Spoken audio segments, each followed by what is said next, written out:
I was about to begin the rabbit videos part 2. I was going to start flushing out my heater core and stuff that got plugged up in the end of the last video, but my hoses froze. I just disconnected the hoses and didn't actually blow them out with my air compressor. I got the other one soaking in my bathtub right now. Not typically something you want in your bathtub. You're going to need to give it a good cleaning after this. That's it. That was not fun. I'm now back in business though.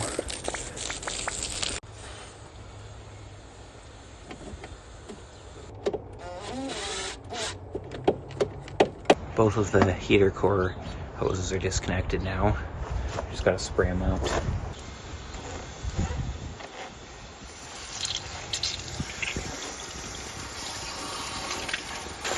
That seems to be floating relatively free. Try it the other way now. That seems good as well. I did see a lot of that copper stuff come out, so maybe it was plugging it up enough that it wouldn't flow at all. I just flushed that line out to the bottom and it started coming through pretty well. Then I flushed the heater core again and there's still crap coming out of it, so I kept on going till the water was clear. Now I'm going to try reconnecting everything and putting the coolant back in. I'm pretty sure the problem now is actually the thermostat. Well, sure enough, I just took the thermostat out and it got blasted out by a huge amount of coolant, but all of this fiberglass looking crap, which is from that copper stuff I put in, was all clogged up in here. I'm guessing lots of it got blasted out too, because I didn't even see the thermostat come out. I just saw a huge stream of coolant flowing. Alright, I'm going to take it in the house actually and put it in some boiling water and see if it does open as it should. I've got this water boiling, so I'll put the thermostat in. It's been in there for a little bit now. It's kind of hard to see if it opened with all the steam, so I'll pull it out. Oh yeah, it opened. I'll let it cool down and see if it closes as normal. I'll put it under some cool water. There it goes. Closing right back up. After doing a bit more reading, I think the heater core is probably still clogged. Even though the garden hose will push through it, I think it still needs to come out and get cleaned. Luckily, it's not actually that hard to get out. You just need to take out these 4 bolts in here. Heater core is out. It actually wasn't that bad. Just had to drop this box by removing those bolts I showed above, and then it just swings over and you can pull this out. I shook it around a bit and got the vinegar so it's sitting right at the top of the input and the output. I'll let it sit like this for maybe 5 or 10 minutes, then shake it around again and blast it out with the garden hose.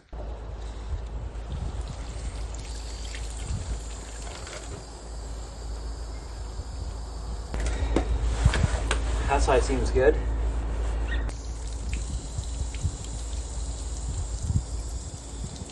So I think if this little amount of water flow can make it flow through, the water pump should be fine.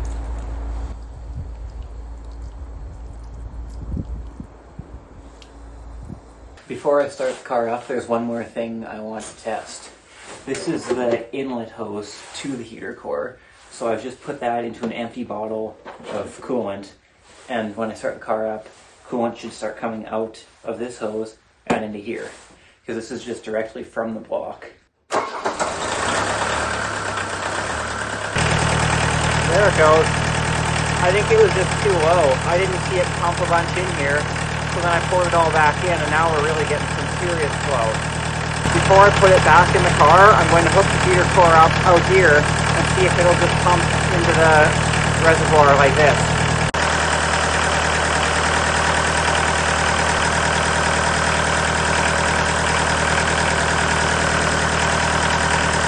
Okay, it seems to be working.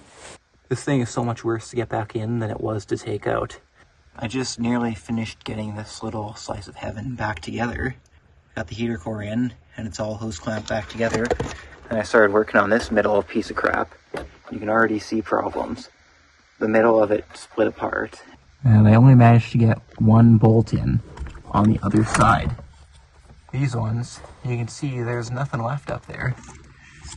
Same story for the other side. looked on the floor and saw these laying there. So that's nice. Before I start trying to fix this or figure out what I want to do with it, I'm going to see if I actually start getting heat from the car now. All of this stuff is put back together on the outside as well. So now I got to start the car up and see what happens. Look at that. Not sure if it's showing up on camera, but we're getting enough heat to start getting rid of the condensation on the windows just after a quick drive around. Now that I'm stopped, I don't feel as much heat, but there was some blowing through when I was driving. And you can see exactly where the vents were blowing on the window. I think the reason I wasn't getting that much heat was because of the broken blend box, whatever you want to call it. When I was out driving, I stopped and felt both of the hoses for the heater core, and they were both hot. And then on the inside, since I didn't fully put that cover back on, I could feel the end of the heater core, and it was hot on both sides. So I think it's just this. And you can see how it's sitting really lopsided in there. It also really interferes with the accelerator pedal. So it's very hard to push right now. It wasn't fun to drive at all. Yeah, so you can see here, the top of the accelerator hits the hose clamps, which it did not do before. There was lots of clearance. And then the bottom, you can see where my muddy boot was scraping against this piece. And that was not a problem before either. I also need to fix this broken piece here. This is what connects to the cable and goes up top to select if you want your heat coming through here or these. Right now it was just blowing air that wasn't hot out of these and then kind of warm air out of here. So that leads me to believe that all the heat was just kind of being lost in this box, because these ends of the heater core are both very warm. This whole situation is finally put back together. You can see it's actually sitting up where it should be, and I used 2 self-drilling screws just into the plastic. That one, you can see it actually just kind of went there. The inside's all back together as well. You can see this doesn't hit the pedal anymore, so that's a big bonus. I haven't even really oriented the hose clamps so that they're far away from it either, so just getting it into the proper place helped with that a lot. Also got the whole thing clipped back together properly. I had to flip the lower hose clamp the other direction because it was just hitting the pedal. But I couldn't get the old one to go back on. You can see it's just kind of stuck back there and I couldn't get it out. So I had to get a new one on. And then as soon as I loosened it off, it was just pouring coolant out. So I've just been sitting in a huge puddle of coolant that I couldn't do anything about because it's just flowing everywhere and I have this apart. At the same time, the throttle cable just came off of the hook from the pedal. You can see it's up there.